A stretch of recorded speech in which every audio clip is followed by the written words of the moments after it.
Welcome to the channel. This is Atlantic Chase, the board game by GMT. And we are in the middle of a scenario called Battle of the Atlantic. The solo scenarios here, we're actually in the middle of this, and it's part 2, actually. So, when I last left off, I managed to take the initiative from the Germans, and in the process, reveal where his task force is. We don't know what's in there, but we know they're right there. Other things we did is we completed a convoy. Good for us. We need to complete 3 total to end the scenario. And we just brought in these in reinforcement. And I left it at that point because I didn't know quite what to do. Should I bring this one in? Or should I worry about this one since there's a German base here that is within airstrike range? And then there's the obvious one, which is to bring this guy to battle. And I'm usually leery of the obvious choice, but sometimes the obvious choice is the correct one. And I believe it is here. And this is why.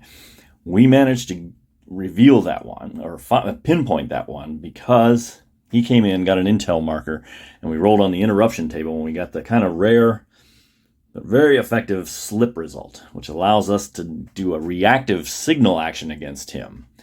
And that was very fortuitous.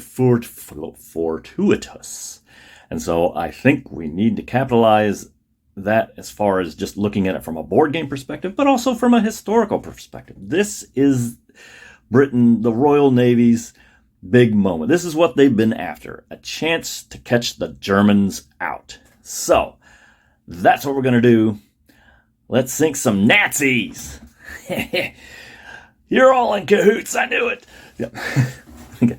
All right, that is only one of 2 places I laugh in that movie, 1941. The other one is this one.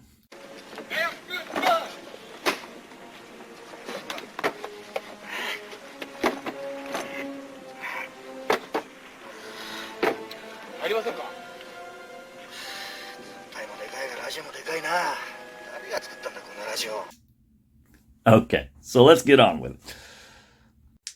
What we have here is the HMS Hermione, a light cruiser, which we don't want to use to bring to battle, because if it turns out we got battle cruisers and all kinds of, who knows what this fleet's going to be that we run into, going to be a little light if we do that. So we want to bring our big guns. And this means a trajectory. This means we might not catch them, but well, not pound, but I'll show you here in a second. We got a ace up our sleeve. So we're going to bring that one in. Like so. As you can see, we had to take a intel marker for going into the hex with the station. So this may not go off. They might slip away. But I think it's still worth taking the chance. So let's go to, I got to stop saying so. I say that all the time. So. All right. So I did it again. The Germans do get a chance at interruption. Rolling it. And a 6 will yield a -1 to our engagement roll. Let's go there. Now here's where I'm going to pull my trick up my sleeve. It's 5 trajectory lengths there. So we're in this column. But we have Tovey. And his ability is trajectory. And what this allows me to do is roll 2 dice and subtract that amount from the trajectory total. So we're going to go ahead and do that. And get in a better column. We have a 4 minus 5. Oh, well. Oof. Well, now we're in the 1 column. I was kind of hoping for a bigger roll than that. That would be in the 0, where we could almost guarantee battle, but we can't. So we're in the 1 to 4. And we have +2. We're going to coordinate with the Hermione for a task force, which will give us a +2 to this dice roll. But we're going to need a very decent roll here to bring these guys to battle. Let's see what happens. Where's my red dice? We'll use the lucky red dice, I think. Here we go. 7,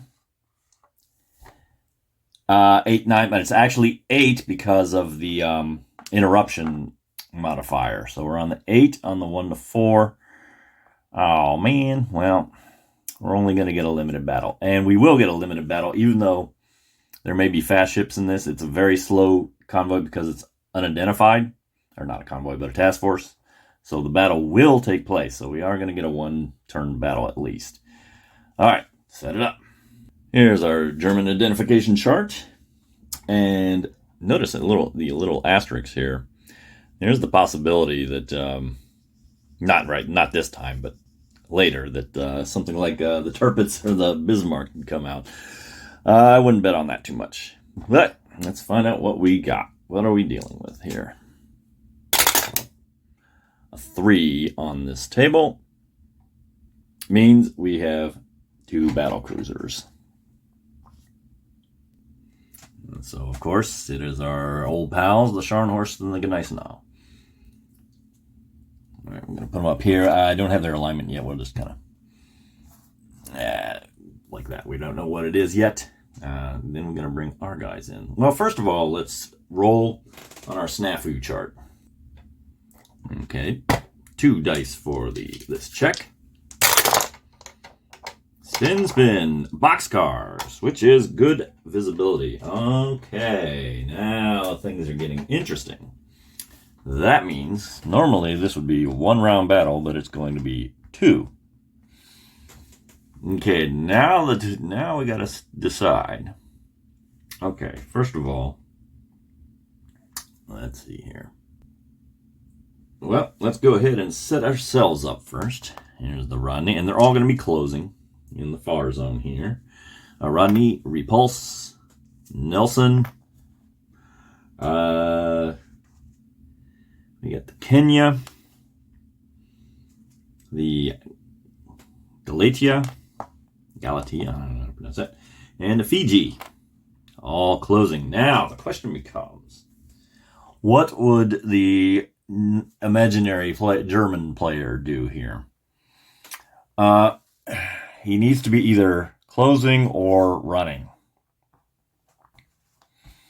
And if it was just the 1 round, I would certainly have them running to prevent another round from coming, because that's what would happen in a skirmish. But now we're guaranteed 2 rounds, regardless of our position. I don't think they would want to close, since that's their only option. And running would give them the option to break away at the end. Even though it's pretty strong, 2 battle cruisers is pretty strong. They're not strong against all of this. Well, the cruisers aren't going to be too much of at that range. Yeah, this is far range. Those cruisers' potential for hitting are actually all of ours, because we're going to be shooting with 3 dice, and we take the lowest 2. So let's get started. Because we're both at far range, which limits the gunnery a bit, and because we're fast, we're going to kind of be a speed tank here. I think it is worthwhile for them to set up in smoke and basically take the attitude of we're going to get away and try to come away as unscathed as possible, as opposed to a slug match, which they're going to try to avoid. But now it is time for the gunnery phase. And this is going to be 3. Let's start. Okay, let's modifiers. Only the gunnery value on the smoke. And the Nelson has a +1. Well, no, the Repulse has a +1, but negated by the -1. This is a straight roll on their salvo. Ooh, that's actually not a bad result. 7. Because we're closing. Yeah, I can't quite get into the picture here. Upside down. Yeah, there you go. Splash. Just missed him. Thank you for focusing. Okay. Well, that leaves us with the Rodney at a +2, -1. So we're at a +1. -1 for the smoke, +1 for the guns. So it's a +1, 3 dice. Here we go. This is the Rodney. We're shooting. Wow! Big roll. 11. +1 is 12. 12 in closing is a severe result. I haven't shown this table before, so I'll go ahead and show it right now. Just give you the sense of it. So 2 dice on this chart at extreme range. A 7 yields up a SS. And an SS is a superstructure hit. And a severe result. So we're going to go to here and roll on that. And that is a 7. The bridge. Okay, let's find out what that means. So when it's a bridge hit, we got to decide whether it's against my gunnery or does it stop the ship. And we're going to pick no gunnery because we are trying to break away. The Germans are trying to break away. I think that's what they would choose. So, and we didn't say which ship we're shooting at. We'll just say the Gneisenau. Put the bridge here. Now we need to remember, I'm going to kind of cant this because remember, combat fire and gunnery is simultaneous. He still gets to shoot this round. He just won't be able to shoot next round. Okay, so that was the Rodney. Duncan run right down their mains, right on their bridge. So we still have the Nelson to contend with. All right, and it is the same. +1, -1 for +2, -1 for the smoke for a +1 attack. And what do we have? Another good hit. It's a 6 + 7. Actually, no, 7 is going to be a splash on the closing table. So they miss. Now we got a bunch of little ships. Not expecting a whole lot out of them. By the way, we're going to focus fire on the Gneisenau because we want to punch him. Okay. We have the Kenya at a 0, and unfortunately it's going to be a -1 to his shot. But that's a decent roll, sort of. No, it's going to be an 8, which is going to translate into a 7, which is going to be a splash.